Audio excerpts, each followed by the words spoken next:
자, 오늘 제목은요, 출애굽기 83번째 말씀입니다. 같이 한번 읽어볼게요. 다 같이 시작. 세수는 못해도 목욕은 자주 한다는 사람. 예, 재밌는 제목입니다. 세수는 못하고 다닙니다. 눈곱 막 끼고 지고 다니는데 왜 세수도 안 했느냐 물어봤더니 걱정 마라, 나는 목욕은 잘한다 라고 얘기하는 사람들이 있다는 건데요.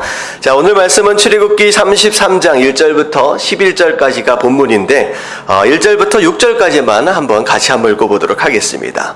자, 1절부터 6절까지 다 같이 시작.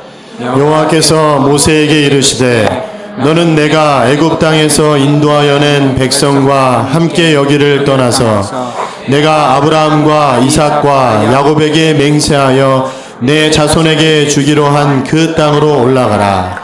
내가 사자를 너에게 앞서 보내어 가나안 사람과 아모리 사람과 헷 사람과 브리스 사람과 히윗 사람과 여부스 사람을 쫓아내고 너희를 적과 꿀이 흐르는 땅에 이르게 하려니와 너는 너희와 함께 올라가지 아니하리니 너희는 목이 곧은 백성인즉 내가 길에서 너희를 진멸할까 염려함이니라 하시니 백성이 이 준엄한 말씀을 듣고 슬퍼하여 한 사람도 자기의 몸을 단장하지 아니하니 여호와께서 모세에게 이르시기를 이스라엘 자손에게 이르라. 너희는 목이 곧은 백성인즉 내가 한순간이라도 너희 가운데에 이르면 너희를 진멸하리니 너희는 장신구를 떼어내라. 그리하면 내가 너희에게 어떻게 할 것인지 정하겠노라 하셨습니다. 이스라엘 자손이 호렙산에서부터 그들의 장신구를 떼어내니라. 아멘. 자, 모세가 두 번째로 하나님 앞에 올라가서 중보 기도를 합니다. 그게 지난주 말씀이었죠. 심지어는 이스라엘 백성들을 용서하지 않으시려 하신다면 심지어 나까지도 생명책에서 지워 주십시오라고 할 정도로 자기의 생명과 영혼을 걸고 하나님께 기도합니다. 이게 바로 책임의 한계를 초월한 감동을 주는 기도였죠.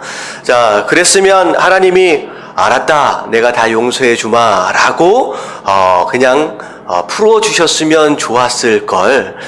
단순한 상황이 벌어지진 않습니다. 그래, 하나님께서 용서한다, 그런 내용이 아니라 오늘 말씀해 보면 하나님께서 어떻게 응답하셨는지 한번 보세요. 자, 1절서부터 쭉 보면 줄쳐진 데만 우리가 좀 보도록 하겠습니다. 내가 너희를 위하여 준비한 그 땅으로 올라가라 라고 말씀을 하시는 거예요. 근데 2절에 보니까 자, 누구를 앞서 보내겠다? 내가 내 사자를 너보다 앞서 보내겠다. 천사를 보내시겠다라고 하는 거죠. 갈 길을 인도해 주실 것이다 라고 하는 것에 대한 약속인데, 자, 여기까지만 들으면, 그리고 그 뒤에 보면 그 지역에 살고 있는 수많은 적들, 이방 민족들을 내가 알아서 쫓아내주겠다라고까지 약속을 하십니다. 자, 근데 이 3절에 보니까 가슴이 철렁 내려앉는 그런 말씀을 하시는 거예요. 천사는 내가 보내주겠는데, 도와주는 주겠는데, 3절 줄쳐진 데 보면 뭐라고 말씀하세요? 나는 너희와 함께 올라가지 아니하리니. 여러분들, 가나안이 왜 가나안이에요? 거기가 살기 좋은 곳이라서 가나안입니까? 아니죠. 거기에 누가 계시기 때문에 내가 거기에서 너희와 함께 할 것이다 라고 약속하셨기 때문에, 하나님이 함께 하시기 때문에 거기가 가나안이지, 하나님이 계시지 않는다라고 한다면 그 장소는 절대 가나안일 수 없습니다. 근데 하나님께서 뭐라고 말씀하시냐? 그 땅 내가 차지할 수 있도록 도와주기는 할게. 근데 그 자리에 나는 있다 없다? 없다라고 하는. 사실은 이 말씀은요, 가슴이 철렁 내려앉는 말씀이에요. 그들의 하나님이 누구고 그들의 왕이 누군데 하나님이 계시지 않는 가나안이 그들에게 무슨 의미가 있느냐라고 하는 거죠. 마찬가지입니다. 여러분들이 예수 그리스도를 믿고 나서 애굽에서 탈출하여 정말로 가나안 땅의 삶을 산다라고 할 때에 여러분들의 삶 가운데 하나님의 동행하심이 없고 하나님의 함께하심이 없다라고 한다면 진정한 의미로서의 성도의 삶을 살고 있는 것은 아니라는 거죠. 진짜 성도의 삶은 어디를 가든지 어디에 있든지 하나님과 함께하는 것이고 하나님과 동행하는 것, 바로 그것 자체가 가난의 가장 중요한, 가난될 수 있는 이유다라고 하는 것이죠. 근데 하나님 너랑 같이 안 가겠다라고 얘기를 하는 거예요. 근데 이유가 무엇이냐? 너희는 목이 곧은 백성이다. 목이 고는 백성이다. 내가 길에서 너희를 진멸할까 염려함이니라. 하나님께서 지금 이 이유가 뭐냐, 원인이 무엇이냐? 너희가 지금 목이 곧은 백성이다 라고 얘기를 하시는 거예요. 자, 사실 이거는 굉장히 어려운 문제입니다. 왜냐하면요, 비록 모세는 이스라엘이 저지른 죄로 인하여서 용서받기 위해서 그렇게 하나님 앞에 매달리고 2번이나 하나님 앞에 올라와서 기도를 하잖아요. 근데 과연 정작 죄를 저지른 당사자 이스라엘 백성들은 하나님 앞에 회개한 모습이 있었습니까? 없었습니까? 없었어요. 오히려 저지른 죄 때문에 수천 명이 죽은 그 이후에 아무런 행동도 없이 그냥 멀쩡하게 그냥 있는 거예요. 아무런 회개 운동이 일어나지 않습니다. 다시 말하면 목이 곧은 백성이다 라고 하나님께서 다시 말씀하시는 이유가 무엇이냐? 너희들이 지금 회개를 한 거예요? 안 한 거예요? 안 한 거예요. 그렇게 하나님이 징계하시고 매를 드셨음에도 불구하고 진정한 회개가 우러나오지 않고 있었다라고 하는 것이죠. 심지어 그들의 모습을 보면 죄를 저지르고 수천 명이 죽어진 그 상황 가운데서도 아직까지 뭐하고 있는 상태였느냐? 화장을 떡칠을 해놓고 여러 가지 장신구들을 목걸이, 귀걸이, 코걸이 다 달고 있었다라고 하는 거예요. 다 달고 있었다는 거예요. 그래서 하나님 뭐라고 말씀하시냐? 네가 진짜 회개했다라고 한다면 제발 그것이라도 먼저 벗어내려놔라는 거예요. 그래서 뭐라고 말씀하세요? 심지어 5장 마지막 부분에 보면, 마지막 부분에 보면 너희 가운데 이르면 너희를 진멸하리니 너희는 뭘 떼어내라? 장신구를 떼어내라는 거예요. 회개했다라고 얘기를 하면서 그렇게 줄렁줄렁 매달고 있는 그런 모습들을 보면서 그거라도 제발 떼어내라 라고 얘기를 하는 거죠. 사실 오늘 말씀의 제목에서부터 우리가 좀 살펴봤다시피 첫 번째 요지는 바로 이겁니다. 1번 같이 한번 읽어볼게요. 세수는 못해도 목욕은 자주 한다고 속이지 말라. 겉으로 보여지는 것에는 눈곱도 막 자주 끼어있고 씻어 보이지 않는 그런 모습들이 있는데 보이지 않는 것에 있어서는 잘하고 있다라고 얘기하지 말라는 거죠. 다시 말하면 눈에 보이는 것도 잘 씻지 못하면서 보이지 않는 것, 소위 다시 말하면 확인할 수 없는 것들에 대해서는 난 잘하고 있다라고 얘기하지 말라는 거예요. 이 얘기는 보이는 순종을 못하면서 보이지 않는 것에 순종하는 척하지 말라는 거죠. 여러분들 우리 마음 가운데 이런 마음들이 있어요. 자, 보이는 것에 순종하지 않으면서 보이지 않는 것에 순종하는 척 하지 말라. 그건 거짓말이다. 이스라엘 백성들이 그렇게 얘기할 수 있을 것입니다. 우리는 회개했어요.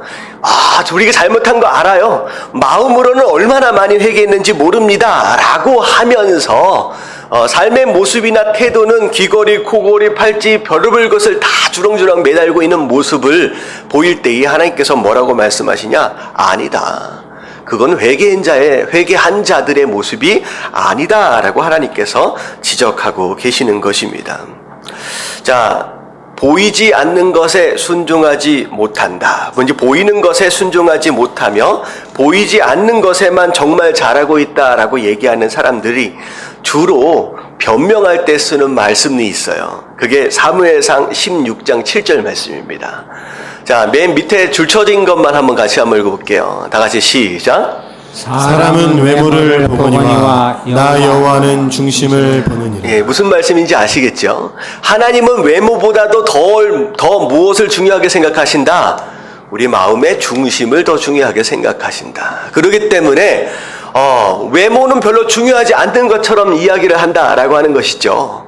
그래서 그런 모습들이 있어요. 이제 사실은 말씀에 순종한다라고 하는 것이 너무나도 중요해요. 근데 눈에 보여지는 순종 있잖아요. 눈에 보여지는 순종이 제대로 되어지지 않고 있으면서 마치 눈에 보이지 않는 것들에 대해서는 너무나도 잘하고 있는 것처럼 그렇게 생각하고 있는 사람들이 있다라고 하는 것입니다. 왜?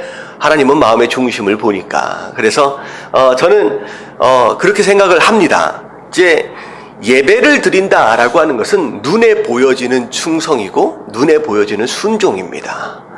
근데 예배 하나를 제대로 드릴 수 없는 그런 순종의 모습을 가지고 있으면서 과연 그 사람이 집에서 말씀 열심히 보고 큐티도 열심히 보고 어떻게 보면 기도도 열심히 하고 있을까요? 있을까요? 그렇지 않다라고 하는 거예요.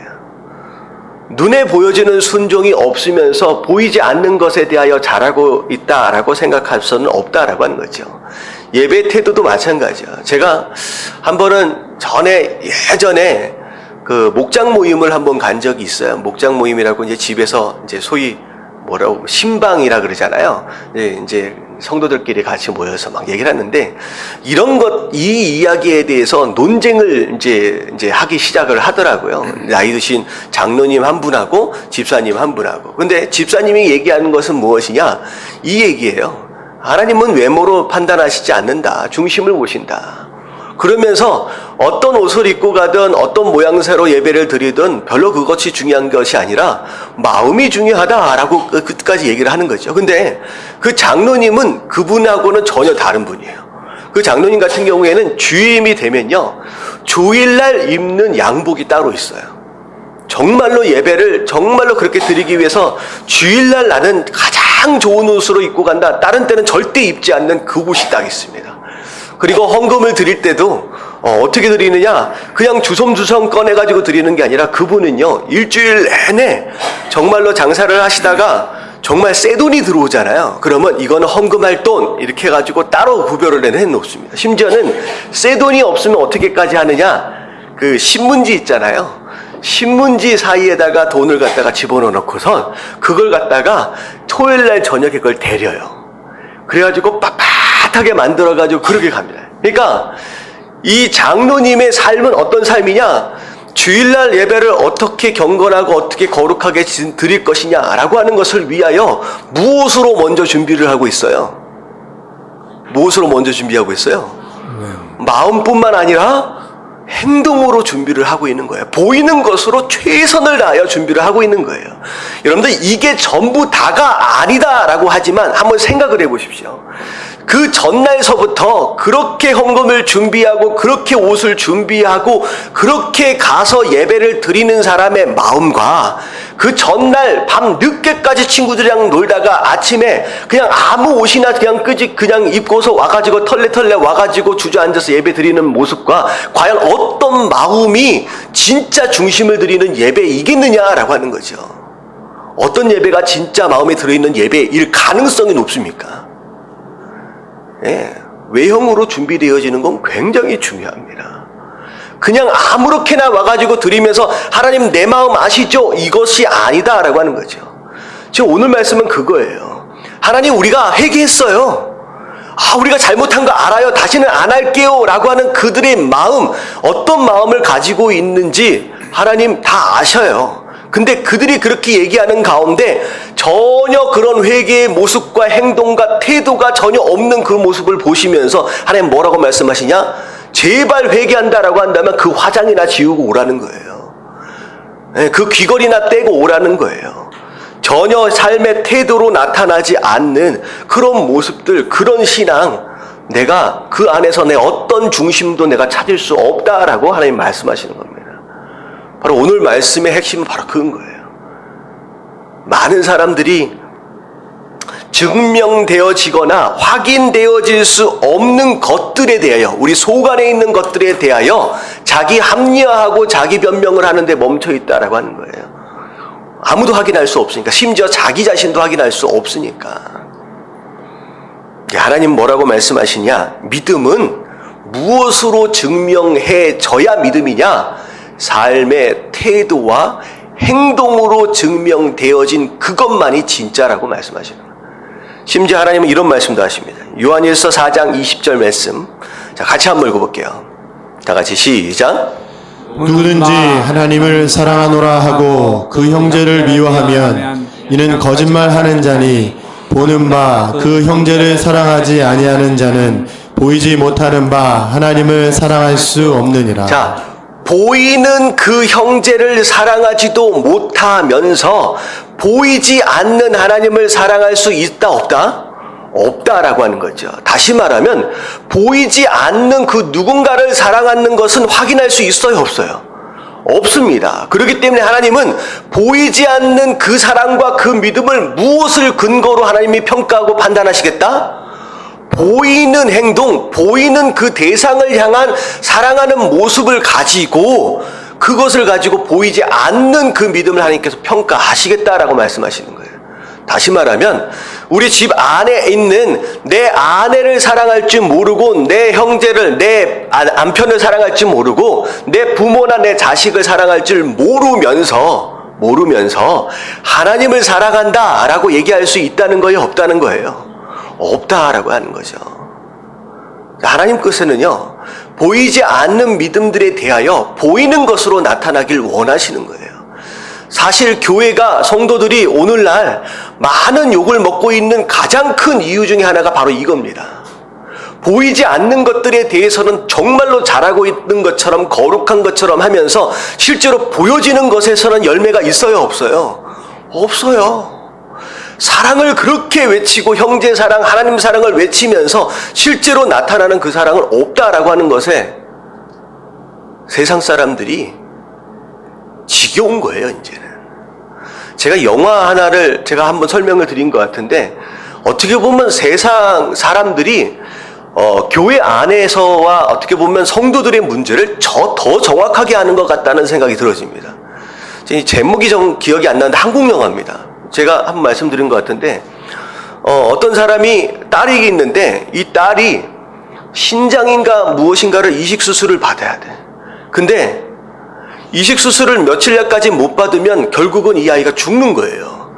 근데 이식수술을 받으려고 장기를 찾는데 너무 어려워서 찾다 갑자기 생각난 게 뭐냐면, 자기가 과거 한 10여 년 전에 누군가에게 간을 이식수술한 게 기억이 난 거예요. 그러니까 자기가 간을 이식수술할 수 있었다라고 한다면 그 사람도, 그 딸아이도 얘한테 신장을 이식수술할 수 있는 가능성이 더 크잖아요. 이게 됐으니까. 그러니까 그 아이를 찾아간 거야. 그 부모를 찾아간 거야. 그랬더니만 벌써 그 애가 고등학생인가 대학생까지 커가지고 농구선수가 되어 있더라고. 근데 얘기를 물어봤어요. 아, 우리 딸아이가 이렇게 죽게 되었다. 그때 생명의 은인이잖아요. 그러니까 죽게 되었다. 어떻게 신장 하나라도 이식수술을 해줄 수 있겠느냐?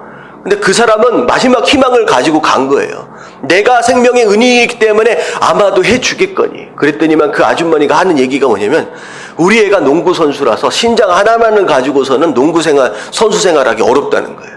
그래서 못 띄워주겠다는 거예요. 뭐 그럴 수 있어요. 조금 안타깝지만 그럴 수 있어요. 근데 그 다음에 너무 실망해서 집으로 돌아가려고 하는 그 사람을 향하여 그 어머니가 뭐라고 얘기했는지 아세요? 제가요, 기도하겠습니다 라고 했어요.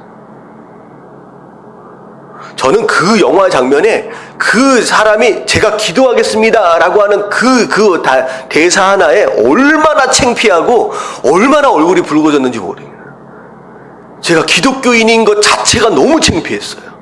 우리 모습 안에 이런 모습은 없는지, 충분히 내가 살릴 수 있음에도 불구하고, 내가 행동으로 도와줄 수 있음에도 불구하고 내 행동은 전혀 움직이지 않고 그냥 말로만 기도하겠습니다 라고 하는 것으로 우리의 속내를 그렇게 기만하고 있는 것은 아닌지 우리가 돌아볼 필요가 있다라고 하는 거죠.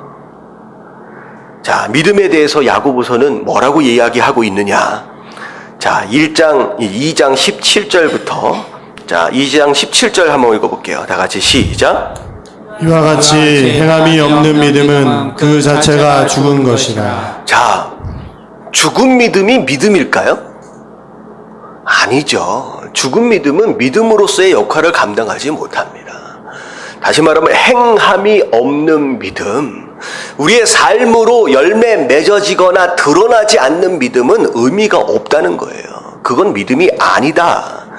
어떤 사람은 말하기를 너는 믿음이 있고 나는 행함이 있으니, 자, 자, 믿음이 있다라고 얘기하는 자는 아까 아침에 그 얘기예요. 내 속마음만 얘기하는 거예요. 나는 행함이 있으니 행함이 없는 내 믿음을 어떻게 하라? 내게 보이라. 네 속 안에 증명되어지지 않는 그 속 안에 있는 믿음을 내게 행동으로 보여라는 거죠. 나는 행함으로 내 믿음을 내게 보이리라 하리라. 19절 보면 내가 하나님은 한 분이신 줄 믿느냐? 잘하는도다. 근데 그건 누구도 믿어요? 귀신도 믿고 떠난다는 거죠. 다시 말하면 행함으로 나타나지 않는 믿음은 누구의 믿음과 똑같은 믿음이냐? 귀신의 믿음하고 똑같다는 거죠. 여러분들 귀신도 하나님이 하나님인지 알아요. 귀신도 예수님이 하나님의 아들인지 압니다. 근데 그게 우리의 믿음과 전혀 다르다라고 얘기할 수 있는 이유는 무엇이냐? 딱 하나예요. 그 믿음이 무엇으로 나타나요? 행함으로 나타납니다. 그게 귀신과 우리의 차이다라고 하는 거죠. 다시 말하면 우리가 만약에 믿음을 가지고 있다라고 하면서 우리의 믿음이 행함으로 나타나지 않고 있다라고 하는 것은 곧 누구의 믿음과 똑같은 믿음이다? 귀신의 믿음이랑 똑같은 믿음이라는 거죠. 결국은 구원과는 상관이 없는 믿음입니다. 자, 20절 같이 한번 읽어볼게요. 시작. 허탄한 사람아, 행함이 없는 믿음이 헛것인 줄을 알고자 하느냐. 네. 결국은 속마음이 너무나도 중요하다라고 하지만 진짜 속마음은 결국에는 행함으로 열매로 나타날 수밖에 없다라고 하는 거. 그래서 여러분들이 지금 눈에 보이는 그 무엇인가에 어떤 행동들과 어떤 순종들을 하고 있느냐라고 하는 그것이 바로 우리 속마음을 반영하고 있는 거예요. 우리 속마음을 그대로 보여주고 있는 것입니다. 그래서 보이지 않는 믿음을 보이는 태도 그리고 보이는 행동으로 증명해야 합니다. 삶으로 증명할 수 있는 믿음만이 진짜 믿음이다 라고 하는 거.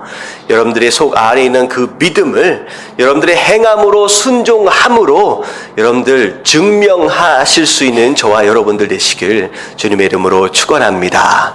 네. 자, 그래서 세수 못하고 있으면서 목욕 자주 한다고 얘기할 수 있어요, 없어요? 네, 없다라고 하는 거죠. 없다라고 하는 것입니다. 자, 그 다음 두 번째 말씀입니다. 두 번째, 2번 같이 한번 읽어볼게요. 다 같이 시작. 이제는 개뼈 따기에 침 흘리고 부러워하지 말자. 네. 이걸 발음을 잘못하면 이상하게 돼요. 개 뼈다귀라고 하면 좀 경솔해지는데, 개 뼈다귀에 침 흘리고 부러워하지 말자라고 하는 내용인데, 그림, 제가 사진 하나 보내드렸어요. 한번 보여주실래요? 조그만 강아지가 엄청나게 큰 뼈다귀 하나를 물고 있는데, 자, 이것을 보면서, 야, 진짜 부럽다. 와, 진짜 맛있겠다. 조그만 개가 어떻게 이런 큰 뼈다귀를 갖다가 물고 있지? 야, 부러워하는 마음과 시샘하는 마음과 뭐 이런 마음이 드는 사람이 있어요, 없어요? 없죠. 왜? 우리는 뼈다귀에 관심이 있기 때문에? 없기 때문이에요. 없기 때문에. 자, 이런 겁니다. 성도의 삶은 이런 거예요. 자, 이스라엘 모습을 제가 잘 설명을 좀 드릴게요. 이스라엘 백성들이 화장을 진하게 하고 귀걸이, 코걸이, 목걸이, 팔찌, 별의별 걸 다 달고 있었어요. 근데 이 모습이 사실 어쩌다가 이런 상황이 벌어졌느냐? 여러분들, 이스라엘 백성들은 수백 년 동안 뭘로 살았던 사람들이었느냐? 노예로 살았습니다. 다시 말하면 평생 화장을 해본 적이 있을까요, 없을까요? 없어요. 이스라엘 민족들은 노예였습니다. 평생 귀걸이, 코걸이, 목걸이 해본 적이 없는 사람이에요. 화장해 본 적이 없는 사람이요. 근데 갑자기 자유를 딱 얻는 순간 뭐에 대해서 생각했느냐? 그동안 우리 주인이 주렁주렁 매달고 있었던 그것이 너무 부러웠었고 그것이 평생 너무 해고 싶었던 거예요. 그러니까 광야에 딱 나오자마자 아무것이나 다 할 수 있는 상황이 되어지니까 어떤 모습이 되었느냐? 적당히 하나 두 개 매달고 있는 상황이 아니라 어떤 상황이에요? 가지고 있는 그 모든 것을 주렁주렁 귀가 이만큼까지 늘어질 정도로 다 매달고 있는 거예요. 저는 이 사진을 찾아보려고 인터넷을 아무리 뒤져봤는데 그런 사진을 찾을 수가 없었습니다. 한번 상상을 해보세요. 한 사람이 수십 개의 목걸이를 걸고 한 사람이 수십 개의 귀걸이를 걸고 있는 그런 모습. 정말로 과간의 모습들을 그들이 하고 있는 상태가 된 거죠. 과거에 야 저거 한번 달아봤으면, 야 저거 한번 해봤으면 하는 그것을 지금 광야에 나와서 아무도 보는 사람이 없는데 그걸 주렁주렁 매달고 있는 거예요. 지금 하나님께서 뭐라고 말씀하시면 차마 그걸 하나님의 백성으로서 볼 수 없었던 거예요. 그래서 그걸 벗어라, 제발 벗어라 라고 말씀하시는 거예요. 여러분들, 많은 성도들이 구원을 받고 나서도 뭐에 대해서 관심이 많아요? 내가 구원받기 전에 애굽에 있었을 때 그 사람들이 그렇게 즐기던 그것 자체에 관심이 많아서, 야 나도 저렇게 해봤으면, 나도 저거 누려봤으면 하는 그 기대와 그런 기도로 충만한 삶을 산다라고 하는 것이죠. 하나님 뭐라고 말씀하시냐? 아니다. 그거 제발 내려놔라 라고 하는 거죠. 이제 더 이상 그 육신적인 것에 매여 사는 것이 아니라 정말 하나님의 백성으로서 집중하고 바라봐야 할 그것이 있다라고 하는 거죠. 심지어 많은 성도님들이 무엇을 위해서 교회를 나오느냐?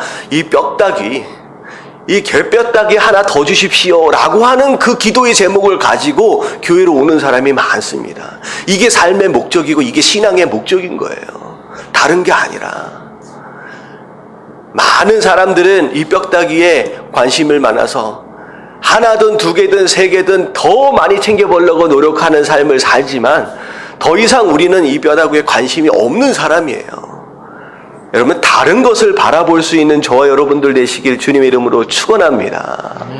만약에 여러분들이 누군가가 막 이런 사치 저런 사치, 뭐 집이 몇 채고 뭐 별장이 몇 개고 자동차가 몇 개고 막 누리고 있는 그 사람들을 향하여서 마음 가운데 막 부러움이나 아니면 뭐라 그럴까요? 와 저런 욕심쟁이가 있을까라고 여러분들 마음 가운데 분노가 아직 일어나고 있다라고 한다면 아직 뭐에 집착하고 있는 거예요?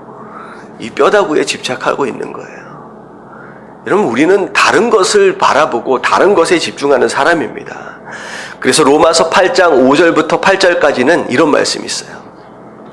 자, 육신을 따르는 자는 육신의 일을 한다. 영을 따르는 자는 영의 일을 생각하나니.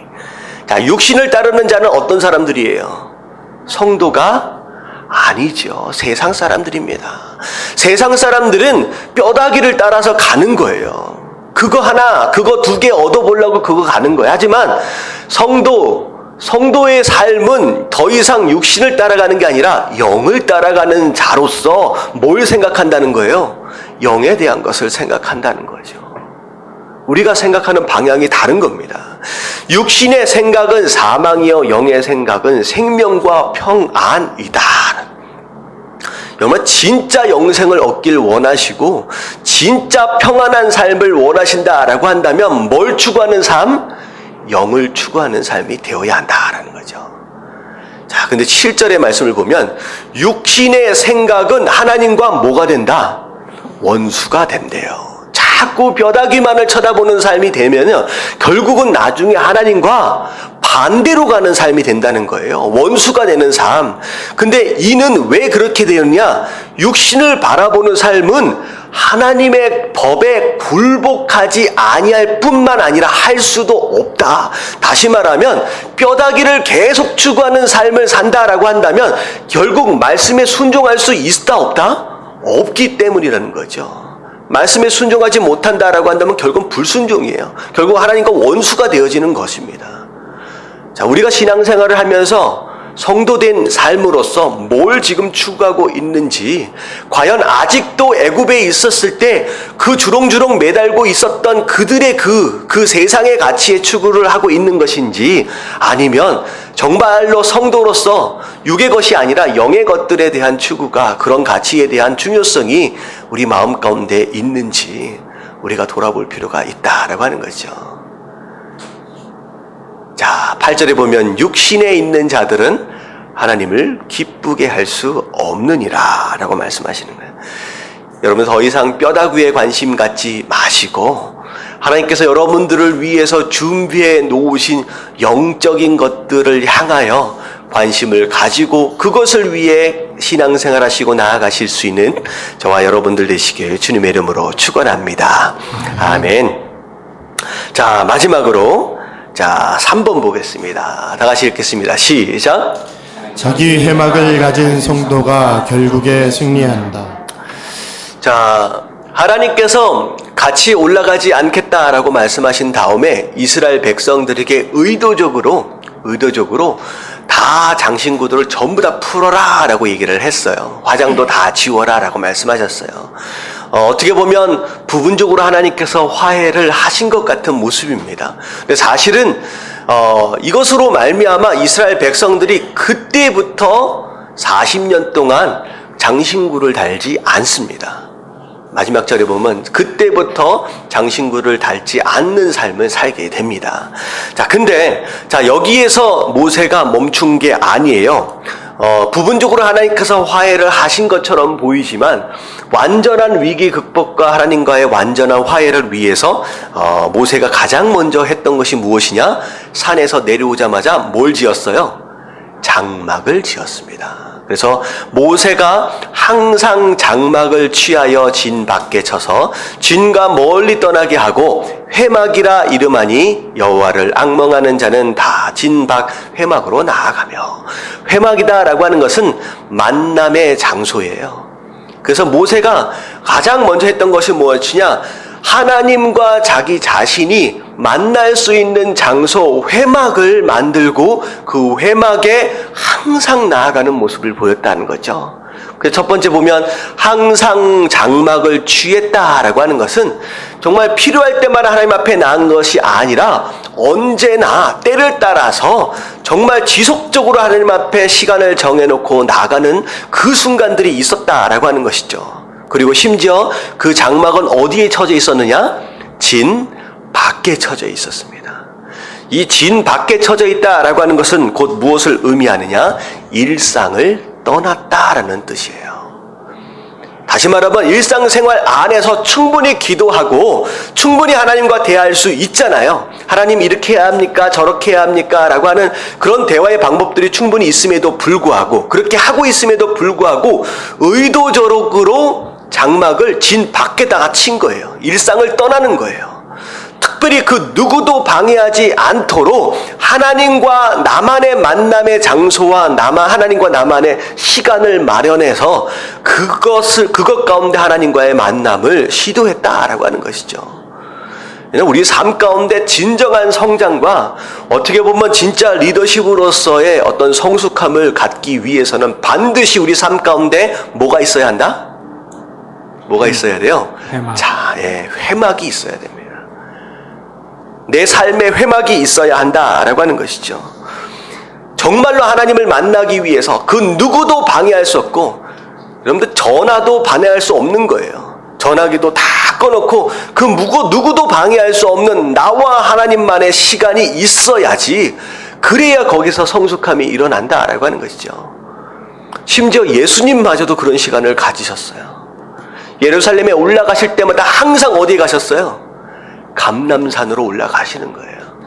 예수님과 하나님과 누구도 방해할 수 없는 그 시간을, 그래서 심지어는 마지막 잡히시던 날 어떻게 하셨느냐? 제자들과 함께 올라갔지만 나중에는 어떻게 해요? 제자들까지도 놔두고 나중에 떨어지셔서 그분과 하나님과의 만남을 위한 그 장소를 마련하셨다라고 하는 거죠.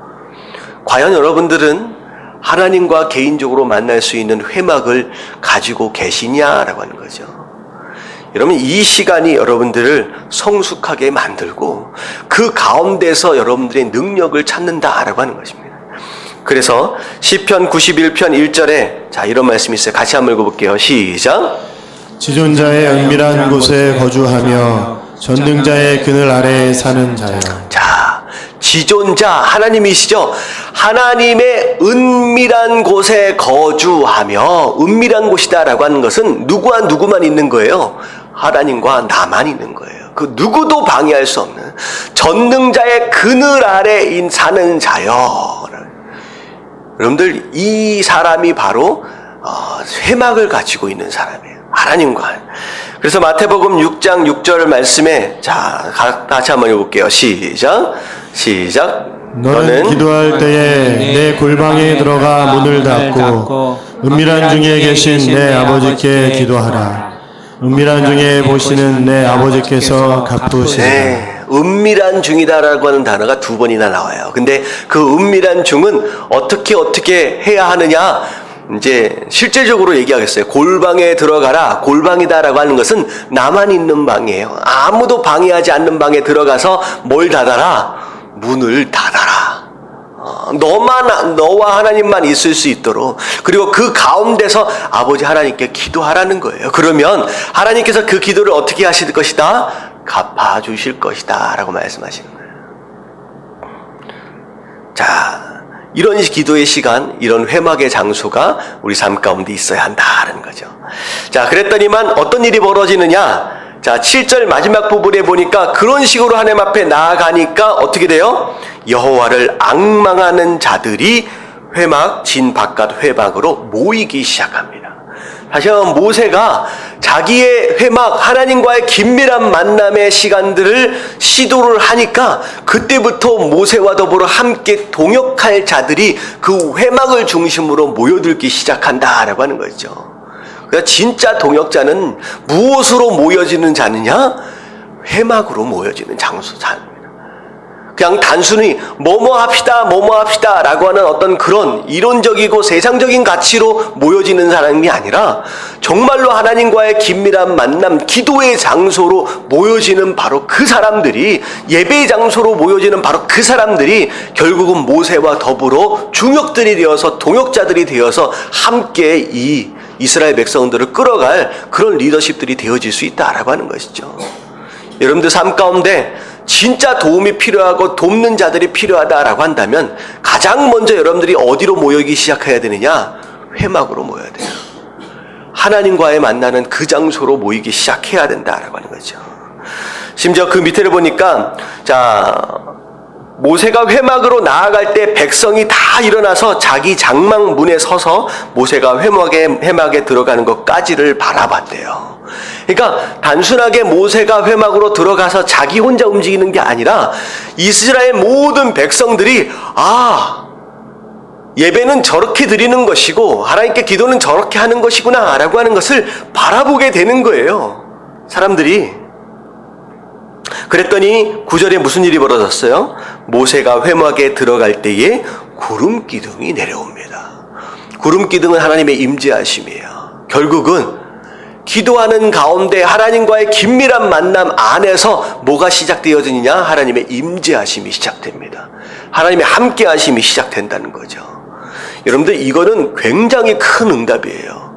여러분들, 이 구름 기둥이 어디까지 같이 갔는지 아세요? 이 구름 기둥이 가나안 땅 안까지 같이 들어갑니다. 무슨 얘기냐? 하나님이 아까 지금 뭐라 그랬어요? 나는 안 간다라고 말씀하셨잖아요. 근데 회막으로 모이기 시작하면서 모세가 이 회막 가운데 기도하기 시작하니까 하나님이 무엇으로 응답하시느냐? 내가 너를 떠나지 않겠다라고 응답을 하시는 거예요. 결국은 하나님과의 관계가 어떻게 됐어요? 이제 완전히 회복되어진 겁니다. 여러분, 이게 굉장히 중요한 거예요.